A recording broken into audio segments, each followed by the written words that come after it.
I keep forgetting about the screaming. Yeah. And there will be screaming. Welcome in to the Jack of the Shadows podcast. I'm Eric VC, and as always, I'm joined by my tea and crumpet, Dave and Adam. I guess I'm T. That's Dave. I'm definitely the crumpet of the bunch. That's Adam. I'm the T, I'm Dave, and Adam is the crumpet. I don't really know what that means, but... Together, we are the VC boys, and this is but eposode 21 of the Jack of the Shadows podcast. Little Miss Muffet sits on me. No, she sits on a tuffet. I know. You're a bread product. Little Miss Muffet sits on a crumpet. Yeah. And I'm meanwhile sitting off to the side drinking my tea. No, you're being drunk. You're an intoxicated tea. Drinking your tea. I'm the spiked tea. Got his finger about it. His pinky. So this week, we covered chapters 19 through 24.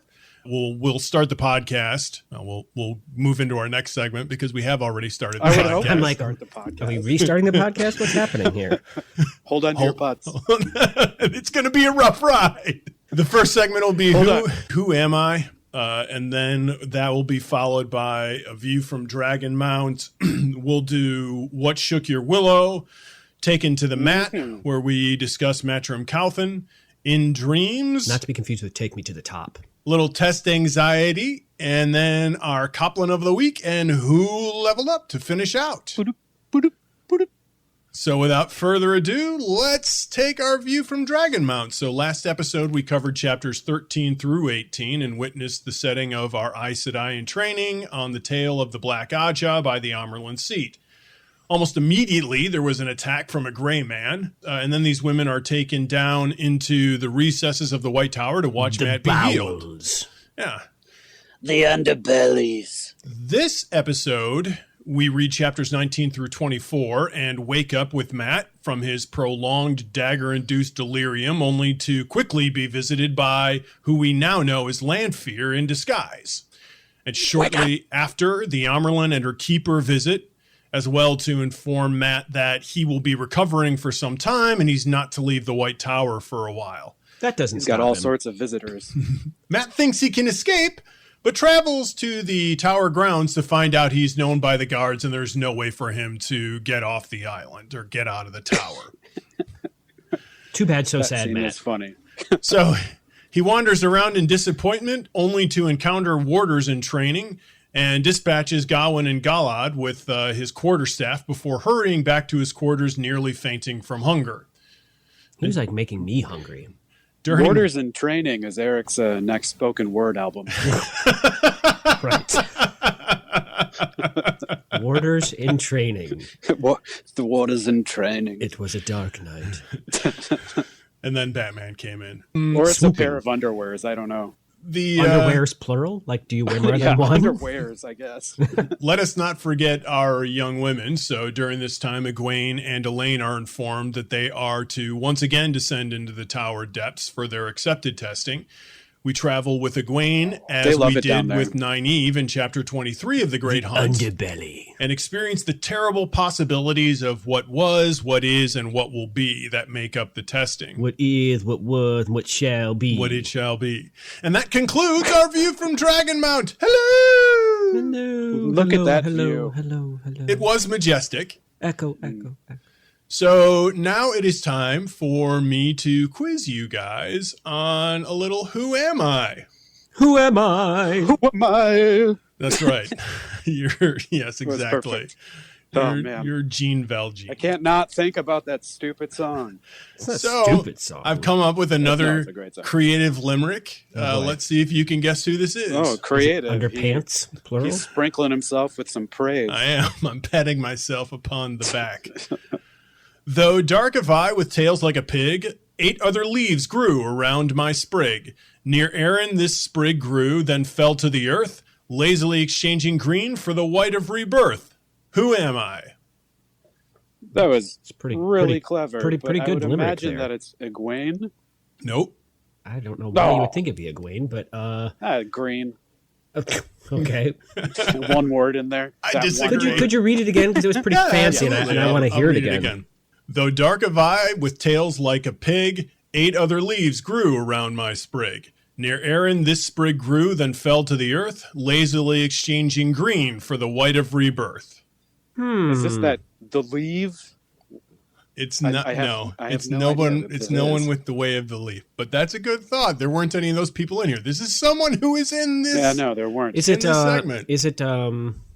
Alana? Nope. All right. I'll tell you who it is. It's Els Grinwell. You know, I was gonna guess Els just because she's like Wait, the can we go outlier. over that again? Sure. So she has dark eyes. She has had pigtails. She has 8 other siblings. Is that what that She was? grew up in a town near Aaron on the This is a Camelin Road. Deep cut. It's a deep dive. She's lazy, and she Do we was. know that? Yeah, I guess Yes, we do. we do. She grew up around farmland, and that's where the green came from. And now she's wearing the white of the novices. And I she's think it got a should have thing been for quivering the little thighs have boys. I. Not the little boys. The boys. Maybe she does have a thing for the little boys. I don't know. If that's the case, Oh, we don't no. want to know. What we do Oh, know no, is Elsa. she doesn't have a thing for Matt. No. Well, Well, everyone yeah, seems to have a something thing wrong with against that. Matt. Right. For obviously good reason, because he's a shirker too. So Yeah, There's, Matt is God. Matt's He shirks. Matt's shirk. not popular. he does. Okay, so let's. That was a failure on our part. Oh, was. but it was very, very hard. It was very well disguised. Yes, but still accurate. So, Adam, But by the way, it's still accurate. I'm going to make it as difficult as possible. Yeah, You won't have any yes. chance of getting You this. guys but- had an easy The one last sprinkling week. is getting We did. too heavy. all right, Adam, what shook your willow this These week? pretzels are making me thirsty. Mine is the fact that Varen, after Varen gives Egwene this mysterious ring, which is a Talangriel, Terangriel. Sangriel. It's a pretty sad that I pterangriel. don't know if it's a Ta or a Sa at this point. It's And neither. Or It's tear. tear. between the two. Anyhow, that she gives her the tear. Yep. And then she brings it in. She brings it in when she goes through her testing through the arches, and there's all this mystery about this echo that is taking place. And echo. we find out that this has happened before when 2 of these devices have been used next to each other. Mm-hmm. Yeah. And so Egwene thinks that it must be her fault that she brought the ring in. And I'm not sure, is that, do you think that's exactly what happened? Yeah. Or do you think I something would else say is yes. I think it's pretty clear. I think Yeah. I think he Okay. makes it pretty clear that That's like a what's going oops on. moment. Yeah, she And that was a major Well, oops. she would have no idea. she pooped the bed there. No, she would have no idea. Well, it's not her fault. It She isn't. got she got that shoved into her hand, and No. then she got taken Right, right and then away. she got What was she summoned right supposed to away. do? No, it's not her fault. She's supposed to be like, here, can No. you take care of this for me? Yeah. She would have Yeah. no Elida, idea. 'cause you're she was very more trustworthy. concerned about the fact that it might be found by Elida than Right.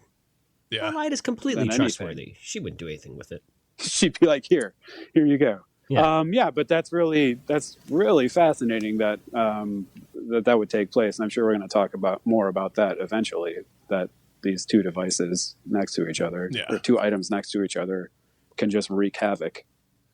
So my Willow moment for this week is the revelation that Revelations. 13 Aes Sedai can be used to, well, we don't learn this for the first time. No. What we learn is what Sheriam reveals is that there is a weakness to channeling, and that is that you can be turned to Right. to the dark side, that it opens you up to the dark side. right, exactly. You are open to the dark power of the Yes. Force. So that's terrifying. And Yeah. and Egwene has already spent a lot of time with this idea of 13 in her head, and now Yeah, she's that's what got we talked about last week. right. That was my Willow last week. It was Yep. the 13, and now there's evidence of that. That's Yep. crazy. Now she's got a reason to be terrified, and she just remains terrified all the way through her testing. So this fear is obviously, planted itself really deep in her psyche. So now she's got a couple of things going on. She's horrified of being controlled because of being collared by the Shan-Chan, and now she's terrified of being surrounded by 13 dreadlords and being turned to the dark. Side of the Yeah. Force. No That was a longer really Happy cool Egwene. I mean, that's Happy a little Egwene cause for has kind of concern. been disappearing here. She's and been hither put and through the thither. ringer. Yeah. So what shook your willow this week, Dave? Matt's quarterstaff battle with Little John. No, with Yes. with Ha-ha, and it's Matty Man. oh haha guard Matt's- parry spin. Matt's quarterstaff battle. Dave's With- metal album coming out next year. Yes, with Daffy Duck. With the two Okay. sons of Morgaze, Gawain and Gawain Galad. and Galad. Yes, Galad. Goofus and Gallant. It's just such a great moment. Matt's weak, but he knows in his own skill, and these other two guys are just they're so condescending and concerned at the same time. And Galad, true to his nature, doesn't want to take advantage of anybody, but they get forced into it, and then they get trounced. Oh, But yeah, of easily. course, everyone favors those two that got beat up, and no one gives any Galad. credit to Matt. Yeah. But it's Galad gets surrounded by all of the women who want to That is heal pretty him. funny at the end. They're actually mad at him. yeah, they're all mad at him. And it's Hamar Gaidin Hammer, who yeah, actually exactly. pays off. Does he end up paying off the bet? Is He pays- he pays Galad. He Yes, pays and him his side. He says he'll collect it from Galad later. Yeah. This When is Galad can stand up. this is crazy because Matt is literally He's not from the dying, deathbed. but he's passing out. He's really, really weak while he's doing this. So is there some sort of superpower at play here, do we think? I think he's just a great. I was going to say swordsman, but I think he's just a great. He's let's a say great martial quarterstaff artist. man. Yeah, Yeah. yeah. These we've seen like they're the best bowmen. Well, and Gaidin mentions that he's seen a guy with a quarterstaff conquer a The couple of guys greatest with a sword. swordsman ever. Right. Thank you. Yes. So we know in the appropriate hands that this is a powerful weapon. However, Matt is on one leg. he's so weak. He's so weak, but he knows what he's doing. It's just such a great moment.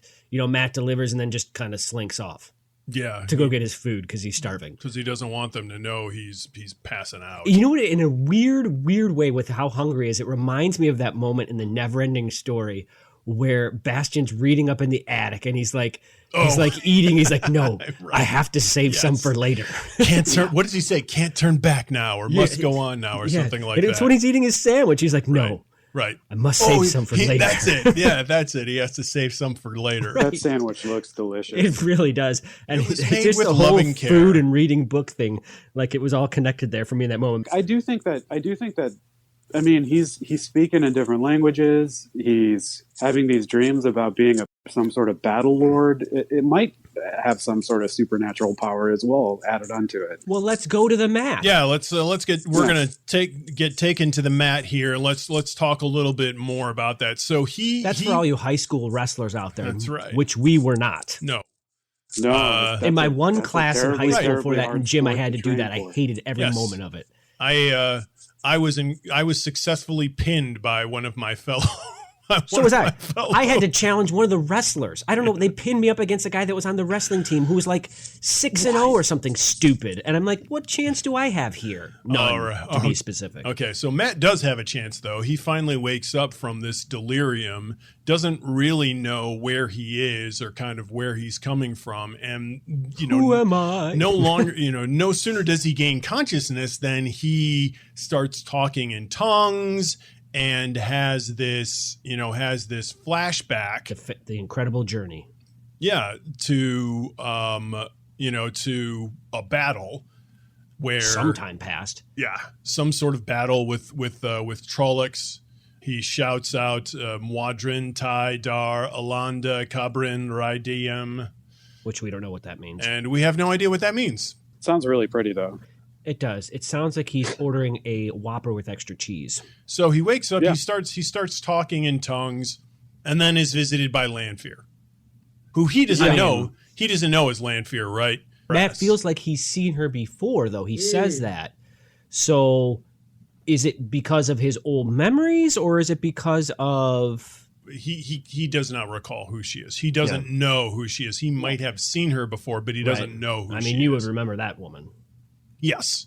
But She's because evil, he- but he I loves still a want to pretty see this lady. woman. I mean, we knew who she was, but we knew her as the Lady Celine for a very long time. She's not the lady in red. No, she is now the lady who the In poisonous white. lady who endangered. So well, she says But that think she of the came- glory, she came- Matt. right. But she says that she came like to see She's like, I came to see you. Well, she came to see him. She came to see Perrin. And then she said she had other business going on there as well. What is her other business? Well, the Black Aja is only thing I can think of. Right. I mean, that's the only thing that I can think of. But now she's visited Rand, Perrin, and Matt and made all of them feel like they were going to be somebody important to her. Well, I think she's looking for someone who wants glory. Rand obviously doesn't give a wits about it. But Perrin doesn't care, so Matt's the obvious choice. But doesn't she know at this point who Rand? She knows who Rand is. So right, but why Rand's would not listening to her. But what does she think she's going to do with somebody who's not the Dragon Reborn? Glory, power, manipulate them. They're close to Rand, so maybe by proxy get in with them. Rand. So you just think that she's throwing as much stuff as she can at the wall, hoping something will stick. Well, Matt also. Well, this is a Taviran still. This is no ordinary person. Absolutely. Right. So and we're learning like a little bit more about him. Maybe she knows this stuff already, and is like, yeah, that's an important person. I need to get my claws in. I think she's trying to get in cahoots with someone close to Rand, and not only that, a Taviran, and not only that, but she's been observing these people. We know that she's like out there in the ether, someone watching everything that goes on. So she's. If anything, she's picked up on Matt's nature. I don't know if she knows if Matt blew the horn or not, but that's a whole other ball of wax that's really important is Matt's the horn blower. Right. So that's another big reason why she should get in with him. And Swan is aware of that. It takes Matt a second to realize that he is the horn blower. Yeah. But Matt's a big deal. And that screws up one of Moiraine's plans, because Moiraine's initial plan was for Rand to be the hornblower so that all these significant elements were all going to be housed in this single Hey, at least vessel. it wasn't Huron. Right. Right. It wasn't Huron. Not only is Matt tied to Rand because they're friends, even though he's linked to the last battle. He's now linked to Rand because he has the horn. One of the funny things about his relationship with Rand is he wakes up and one of the first thoughts he has is, I wonder if Rand has already gone mad. He's such a bad friend. And he doesn't even know. He thinks about am I even still friends with Rand anymore? And then he thinks about himself as being amongst all of them, being the only sane one. And he's just woken up and talked in a foreign tongue and had a dream about some army, some battle in the past. You know what's interesting though? To me, we were wondering all along, and Adam, you mentioned about his superpower. We were waiting for Matt to have something because Perrin had the wolves, Rand is the Dragon Reborn. Now Matt's the hornblower, and he's got whatever this is, these weird memories. So we're finally seeing Matt become whatever it is that he's going to become. We know he's a bit of a gambler, and obviously he's a great martial artist guy. I'm using martial arts not in the kung fu way, but the martial arts. Right, yeah, military arts. Maybe we're starting to see the development of Matt and who he is, which is cool. Well, we're getting more of him. I don't know. Sure, but he's still acting like a little baby. Yes. I think we're going to see that forever from Matt. I think that's just intrinsic to Matt's character that he's a bit of a whiner. He's a bit of a, like Eric said, a slightly bad friend. I don't know that he's a bad friend. He thinks about that automatically. Because I think Matt would be there for his friends. I think he's a complainer. Yeah. And he's the type of friend that even though when the need is dire, he'll be there. Prior to that, he's constantly talking to you about your shortcomings and the problems that he has with you.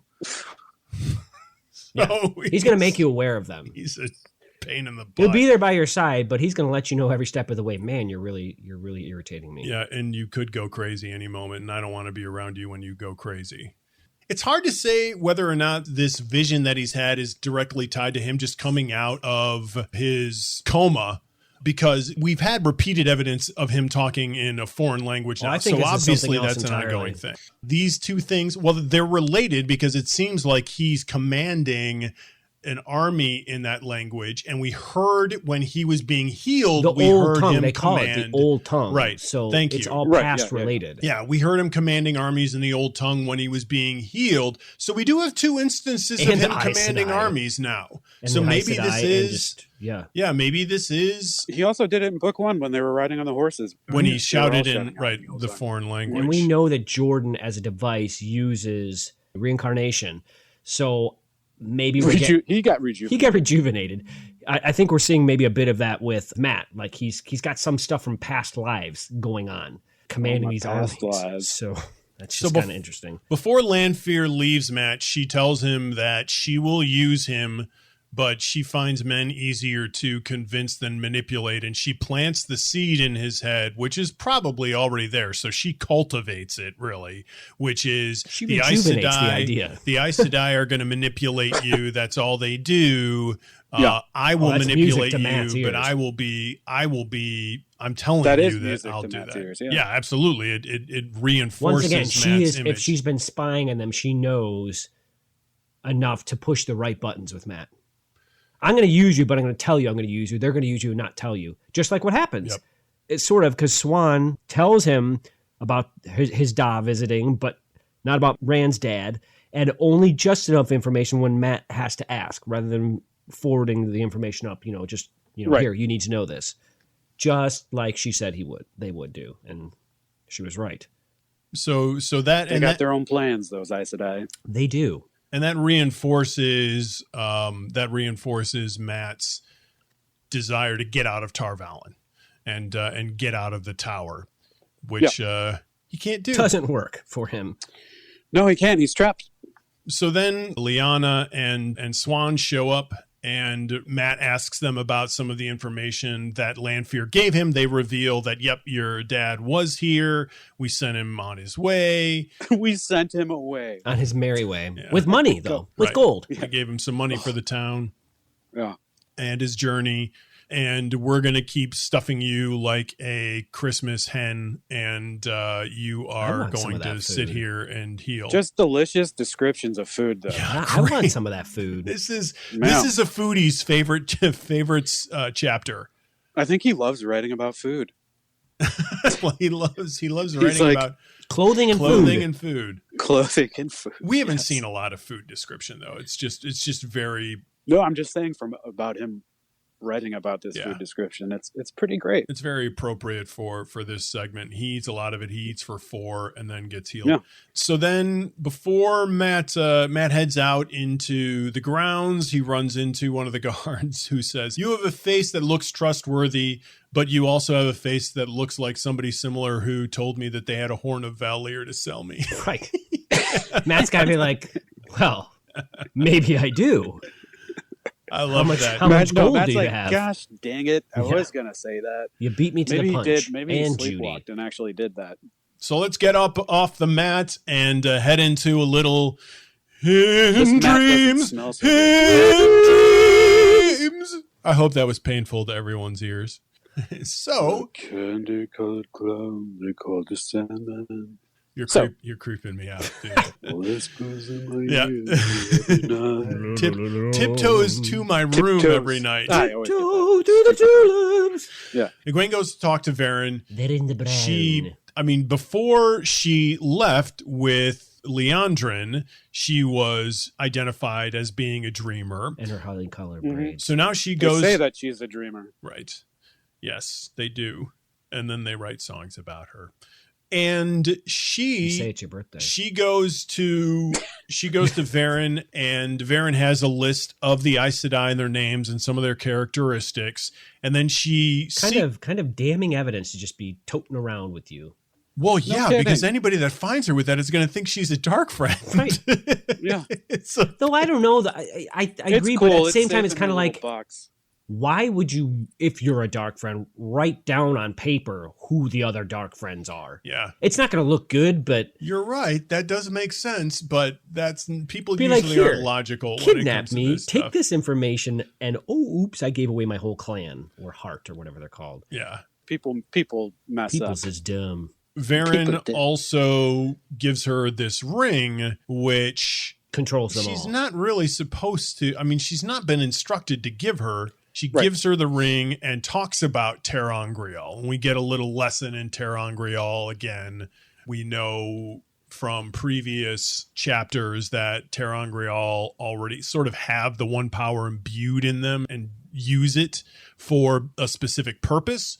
Sometimes they can even be used by people who can't channel the one power, though sometimes they do require the channeling Right. of power. That's crazy. Like The channeling. the testing arches do actually require channeling Not to in be order confused to with do the that. changeling.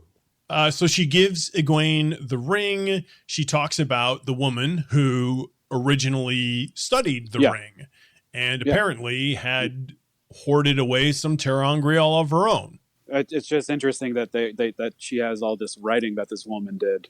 Right, and that's what Dave brought up a second ago. The other thing that Varen reveals is that it seems like this world that this ring takes you to has some sort of parallels to some of the. Well, yeah, no, it seems like the lives that were lived when Rand took them all elsewhere, or the dream world Perrin's in, right, or maybe even the world where Rand met Lanfear.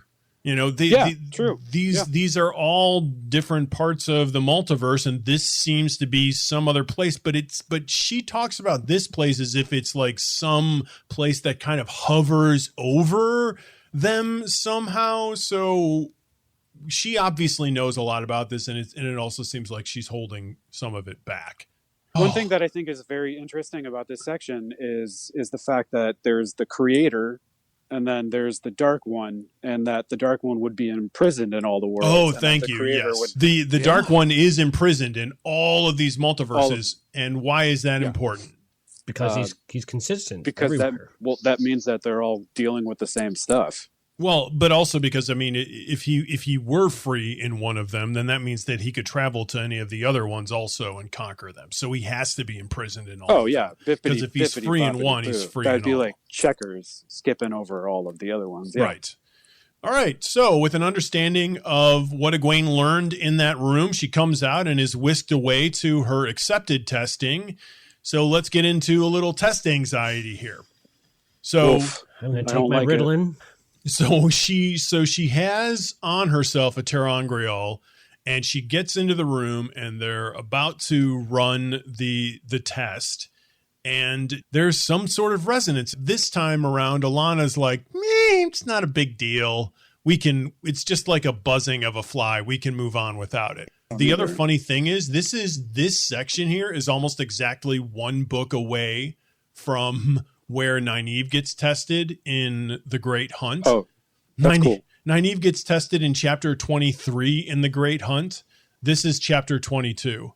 How crazy is that?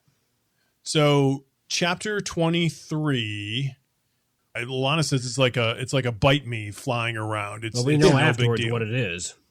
So we get that. We get Elida, who once again makes a nuisance of herself. And is totally against this. She's a poisoned thorn. At least she's consistent. She's consistently bad, yes. And we get this whole idea of Wilders from her, and she hates Egwene because she's a Wilder. She seems like a Malfoy. But the other thing that she mentions, and I think that this is really important, is she says, my problem with you is that you're a Wilder, and also that you are wild, that you are untamed and undisciplined. And I think that is a fair criticism of her. Egwene is the one who flew off the handle and blew up the White Cloaks when they were outside of Tar Valon. She has these hypersensitivities and these fears of being controlled, of being turned now. And when those fears are stoked, she can react without thinking. Sometimes it's for the best, but what we know is that Aes Sedai go through years and years of training in order to gain a lot of self-control, and Egwene does not have a lot of self-control. I don't know. I don't know that's necessarily a bad thing.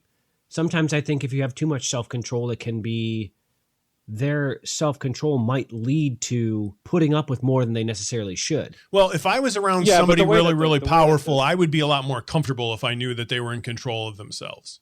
It seems the way the entire structure of the Aes Sedai is set up is that you would be able to control that. Right. You need to be able to control your temper. Yeah. Exactly. And like I said, it doesn't necessarily always lead to problems, but it is a fair criticism that she is undisciplined emotionally, which I don't think which is kind of a ridiculous. It's a ridiculous criticism of someone who's only a novice. Well, yeah, don't you think they're all going to be that way? She's going to be she's an accepted now, though. Well, yes. Yeah. Well, she is once she goes through the testing. Right. So, I mean, in but seconds. that's what she disagrees with, because she's specifically a person that follows the rules, and that's how the rules are set up. And then Egwene is skipping this stuff. Sure, it's good that Egwene has these powers that she can just use, but it makes sense with Elida. She's annoying, but like I said, at least it's her true character coming through. So true colors. Yeah, her true colors are follow the rules. Through. So Egwene goes in and gets tested and goes through the three different periods that the ter'angreal test on. So let's kind of compare what we learned from Nynaeve and her testing and do a comparative analysis with what we learned from Egwene and her testing. So Nynaeve's testing, first she runs into Agenor and she starts channeling there against him.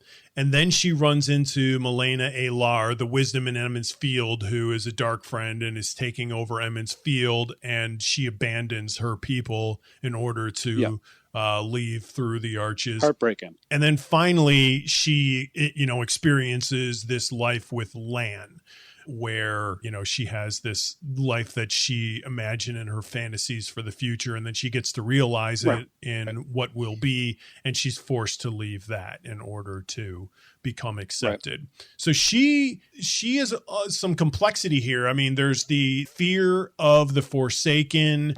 There was how steeped she is in the roots of her home. And then there was her love for this guy. Egwene's stuff is all about Rand.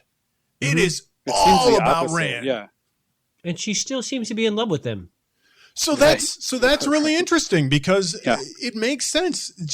We've talked about this before. She's obviously expressed a fascination, at the very least, with Galad, which almost every single woman in the tower has. But even if she's not in love with Rand, she still, at the very least, has incredibly strong feelings for him. And it very well could be love. That's a difficult thing to let go of. One goes through the arches, it seemed like love. Yeah. It's going to take a while for her to... But the interesting thing is that in the future, unlike the past and the present one, she's not married to him. She's the Amerlin, and she is overseeing him. They're not connected through a love interest. So maybe that's supposed to change in the future. Going in the forward. second one, though, she is... because that's the present. Right, okay, yeah. So she's still dealing with... What I think is fascinating about it is that the trajectory that Nynaeve's went on, it ended with her with Lan, and that was the life she wanted. Mm-hmm. This one with Egwene, it begins with that. It begins with her and Rand together. Yep. So, but that's the first thing that she goes through, not the last one. Yep. So I think that means that's like clear just representation that no, you're not supposed to be meant together, because this is meant to be together. The past, present, and future. The past shows what her past thoughts were. The present is where she's still struggling. She's still getting over being in love with Rand, because that's all she's known for so long. But in the future, we're seeing what she wants. Mm-hmm. What she wants is to be the Amerlin. Mm-hmm. Yeah. Or at the very least, a super powerful Aes Sedai, because as we've seen since she's left the Two Rivers, that's been her goal. Is she wants to be an Aes Sedai, and now she's obviously going through these rings, and that's one step closer to her end game. So the first one in Nynaeve's is her with Agenor, and then the last one in Egwene's is her with the Dark Friends. So are they actually getting in there? I think you misspoke. So Nynaeve, say that again. Nynaeve was involved with Agenor.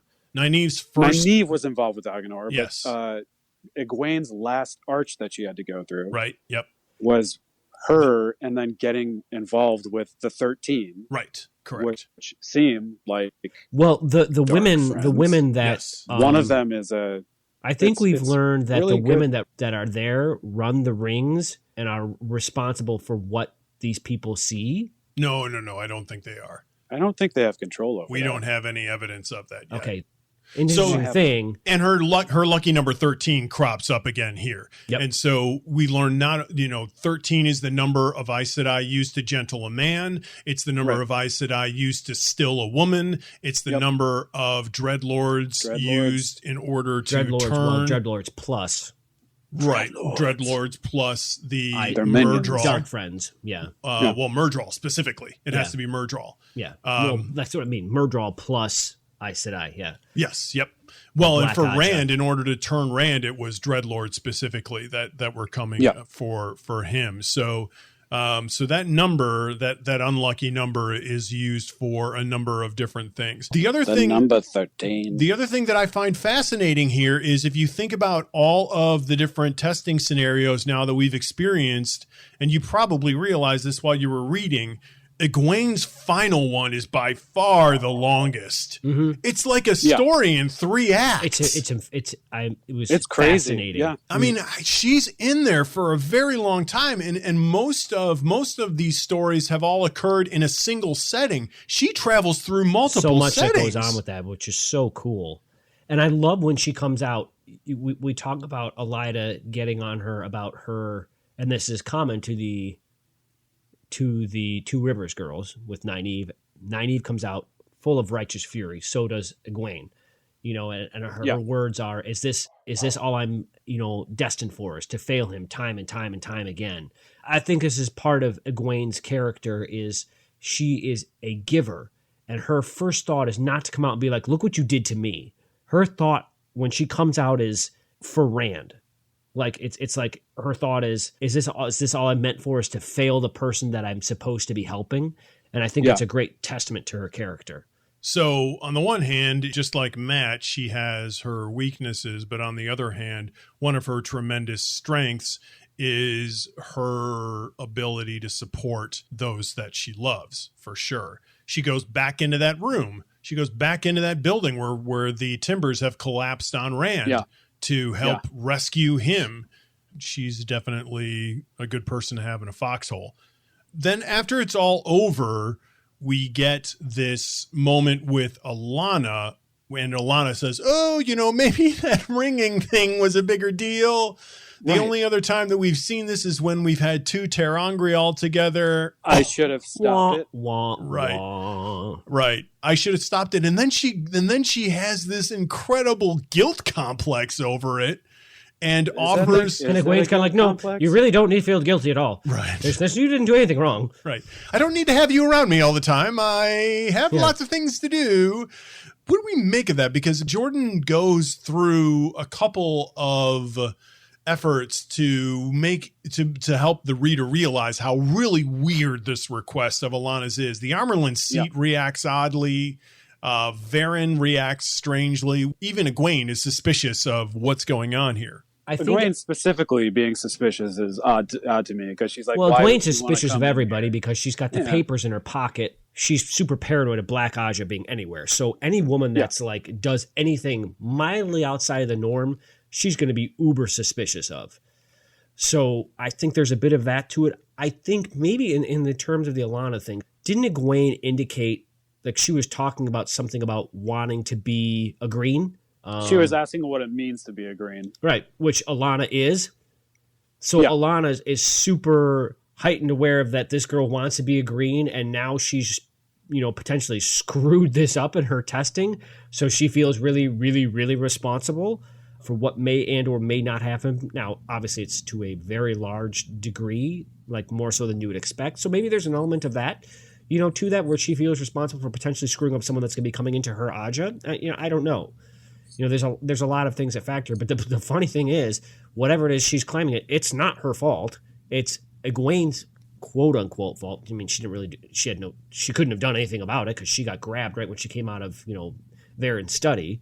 But I don't really know. I don't know if it's. I think it is her fault. She should have stopped it. How? How would she? Well, stop the whole testing in general. Well, we should probably not do this right now because these echoes are being really weird. Yeah, and what's her face? Elida would have been like, "Who cares? Shut up, you." Well, don't forget that there is also a lot of Amerlin pressure here. The Amerlin wants Egwene to be tested, so she's probably aware of that too. Yeah, there's this sense that we need to get this done now. So are you telling me that you come out of this trusting her? I am suspicious of her. I'm not suspicious because she's volunteering to do penance. Well, but that could be just to be close to Egwene. That she's not actually going to. That wouldn't get her close to Egwene. She can do the penance all by herself. Well, but she was volunteering. She was volunteering to go into the kitchens. Right, to be right. I don't think it was ever an option that she would have actually done that. Because it was Swan certainly didn't put up with it. Brings up the fact that she wouldn't be doing it. Swan smacks that one down real quick.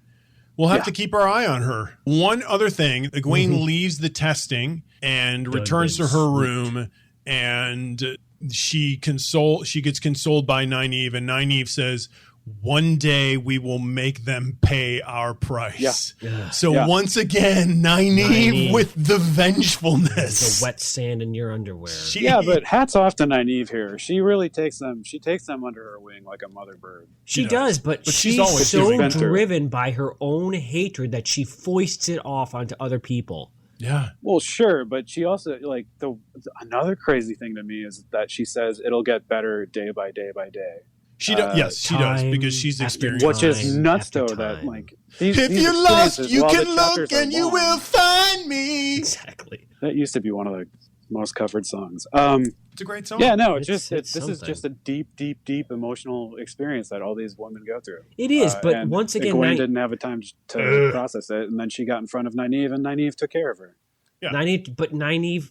Yeah, Nynaeve took care of her, but Nynaeve does what she does. There's no forgiving her anger toward Aes Sedai. I mean, have been, out of the three of us, I have been the least proponent of the Aes Sedai, but her hatred of Moiraine specifically and her vendetta against her, and now she's generalized it to all of the Aes Sedai in general. It's like she doesn't understand why they go through this. Right, exactly. This is something that has been set up that actually is. She has her. Why do we think they go through this? Well, for control. So that the Aes Sedai can what you said earlier about themselves. They've got an incredible power that needs to not be, weaponized against everybody just due to somebody's own weird little vendetta. So they definitely do learn discipline through this. But then I think the other thing too is, remember, when they come out of each of these, they get washed. They've been washed clean. They're choosing the Aes Sedai because they have to go back through the ter'angreal to the Aes Sedai. They're choosing the Aes Sedai over their past, present, and future. We all know you have to get rid of you have to get rid of all of your friends. We all know I'm a huge Aes Sedai supporter, but one of the biggest problems I have with them is they're almost want to stamp out the individuality of the person to conform to the whatever their rules are. The collective. Yeah, and that's why they're like the Borg. And that's why I do like Nynaeve and Egwene's personality. I don't like Nynaeve's blinded whatever she's got, but I like that about Egwene. I like when she comes out. I like that she's driven by this. I like the fact that she confronted the White Cloaks in her passion, because I like their passion, as opposed to so much of the Aes Sedai are trying to remove almost that passion from you and just be followed by your decision making. They're almost like whites so much in the way they do things, and just driven by the logic and remove all the emotion of things. And I like their emotions, but I like that about Egwene. So that's my one caveat to the Aes Sedai that I don't like. Let's not forget that they have had to go through a lot to regain society's trust. Of which, have they? They've had, on the two rivers, that's for sure. I think on the whole they have. I think there are definitely pockets where they're not accepted. Are they out of the pocket? But they have had to go through a lot in order to gain society's trust. It's the reason why they have the oath rod, which gets mentioned here. So and remember, which they live Egwene never took. Right, in that testing. Their society that they're in treats Aes Sedai very differently than the Shan-Chan. So, and part of that is because of the strictures that they've put on themselves and the discipline that they've ingrained in themselves. So I think that these disciplines are necessary, but it is a stripping of the individuality. Though we've also learned that these Aes Sedai are incredibly individual. They all have their own personal manipulations that they're engaged in. Their own little rooms with their little Trolloc skulls on the wall. Yeah. Pen and pencils down. Let's talk about our Coplin of the week. Yeah, I'm going first. Oh, Dave volunteers. I'm swooping in right away, and it's Elaida. I can't stand her. Every time she comes up, I cringe. Every encounter you have with Elaida is uncomfortable, awkward, and annoying. She is also a bitter woman. Yes. Like bitterness, Nynaeve. Thy name is Elaida. I like that she's taken Nynaeve's place for Dave. Nynaeve has some redemptive qualities. The only redemptive quality Elaida has, like Eric mentioned earlier, she's consistent. Consistently annoying, but she's consistent. She's my Coplin. She's a Greg Maddox.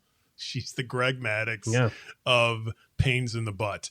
She doesn't even have any reason for not liking Egwene. Well, she does have a reason for not liking Egwene. She thinks that Egwene is the bad influence in Elaine's life, and that somehow Egwene manipulated Elaine into leaving with because that's Egwene's personality as a manipulator.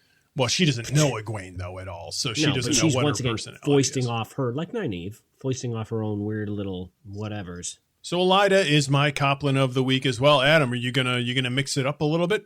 Yeah, Elsa Grinwald. Els Grinwald. You don't like Els because she doesn't like Matt? Els Grinwald. I don't like how she treats Matt. She seems suspicious. I was right.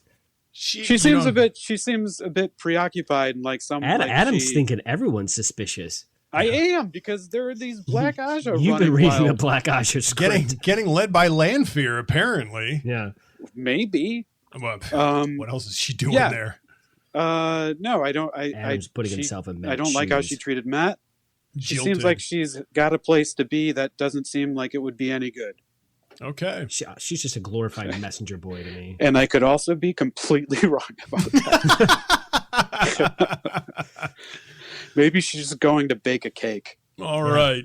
A delicious, tasty snack. Those are our Coplins of the week. I must admit, I'm missing our Coplin of the week. I'm missing out on our roof jumping Coplins. We haven't had them since themselves. book one. Yes. And I missed the Thatcher jumping up on the roofs. Senbui. Yeah. I hope we have Senbui again. I really do. Everybody needs some Senbui in their lives. I mean, obviously the Coplins made quite an impression on us. Yeah. But we have not seen them in a while. No. So and those darned Congers. Congers, yes. Coplins and the Congers, yeah. Cogrinsons. Coughlins. Who leveled up? Matt. Yeah. Matt. He beat some boys with a little stick. It wasn't little. It was taller than he is, and he's no slouch. He's not as tall as Rand, but he's a heightened youth. And he's a tall, skinny one. He led an enormous army of men against Trollocs. Don't forget that. Well, yeah, no, that also happened. Sorry. I am gonna go with going with Egwene. Egwene. Yeah. Another good choice. She went through the ring. She came out not unscathed, but she came out ferocious. After being in a really, really long time. They nearly stilled. They used Rand in order to have her, as a weapon, basically recuse herself. She gets clonked on the head. Right. Then she gets knocked out. Then she wakes up in a dungeon. Fights her way through the Aes Sedai. Right. When she knows Murdral are coming, and then wanders across to the trial area for Aes Sedai where Rand is in chains. Yeah. And she's like way up too. She's like on top of a building looking down in there. So she has herself quite the adventure and acquits herself pretty well there. Yeah. My person who leveled up this week is also Matt, but not because he's amazing with a quarterstaff and not because he can lead armies with a strange language. It's because he can eat a ton of food. I win. That is right up your alley. Point to me. It's because he can eat a 4-course meal for 4 people. And still going. Eric, you're like, this used to be me. He's like, I want this talent. He used to have it. Such tasty. He had like 11 Z's. Yeah. I like that. Oh, Matt. Second Supper. Yeah. Well, that was episode 21. Thanks for listening. Join us next episode when we cover chapters 25 through 30 of The Dragon Reborn. We'll see you then. Thanks. Rich and compelling.